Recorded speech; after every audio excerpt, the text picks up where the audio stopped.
Hello, I'm Mark Carter with Meeting Professionals International, and we're here with Carol Roth, New York Times best-selling author of The Entrepreneur Equation, as seen on CNN, MSNBC, Fox News. Be sure to check her out online at carolroth.com, and for those of you on Twitter, Twitter handle at CarolJSRoth. Hi, Carol, how are you doing today? Mark, I'm doing amazingly well. Thank you for having me here with you. Absolutely. Just want to take some time to talk to meeting planners about social media, what they can do right, but starting with some of the stuff, what they're doing wrong, what can they be doing better, some of the common misconceptions. I know you had mentioned one of the key things being that social media is it's a tactic. It's not an overarching end-all be-all strategy. Can you tell us a little bit more about that? Yes, I'm very excited to talk about this. And you have to understand that social media really is so new. So everybody's trying to figure it out. And even though every third person calls themselves a guru, it's something that's constantly evolving and changing. What you have to remember that I see so many meeting planners doing and kind of going down the wrong track, as well as businesses in general, is that, like you said, social media really is a tactic, not a strategy. You always have to step back and think about what your overarching goals are. And the overarching goals, depending on what your function is, it could be to have more exhibitioners, it could be to have more meeting attendees, it could be to have less attrition. But the overarching goals are all about making your meeting successful, making more money. Social media is one of a whole arsenal of tools that you have in order to make that happen. And so I see a lot of meeting planners being led astray into things like getting more Facebook likes or getting more Twitter followers, but forgetting about what that overarching goal is. And so when they start focusing on things like that, then you start going awry.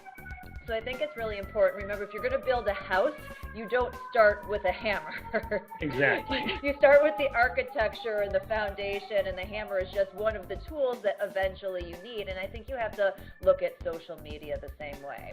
So when you're thinking, if we can move on from that a little bit, when you're thinking about it, from this tactical standpoint, whatever you're doing has to lead to this end goal that you have in mind, or a couple of end goals.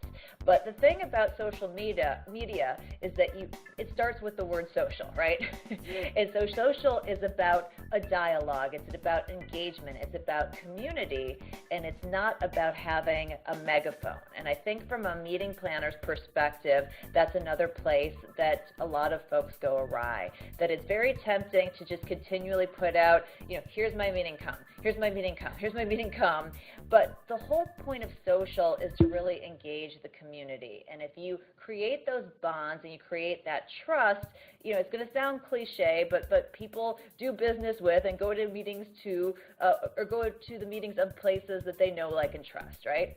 And so Exactly. Social media is a way to build these bridges and build these connections with your audience, so in a way between the two of you this way, but also amongst each other, because you can't forget and you can't take out the aspect of community.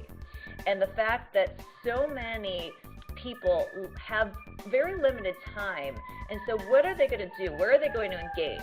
They're going to engage in communities, places where they have friends. So whether it's online or in person at your meeting, if I have special bonds and relationships with people, I'm more likely to go to your meeting or to exhibit at your meeting and engage than I am if I'm not part of a community, if I feel like I'm on the outside. So instead of using it as this sort of broadcast tool, use it as a way to engage the community early on. And the earlier the better, because you can't wait till the week before and assume that social media is going to solve your problem. Start to ask questions. Start to ask best practices. Let people share their knowledge amongst each other and really start to build these community ties. So by the time you're ready to announce your event, they're already having these great discussions, and it's an opportunity for them to take the discussions from an online short-form forum to this offline in-person connection, and that is so much more emotionally powerful than just, hey, show up at my meeting because my meeting's great.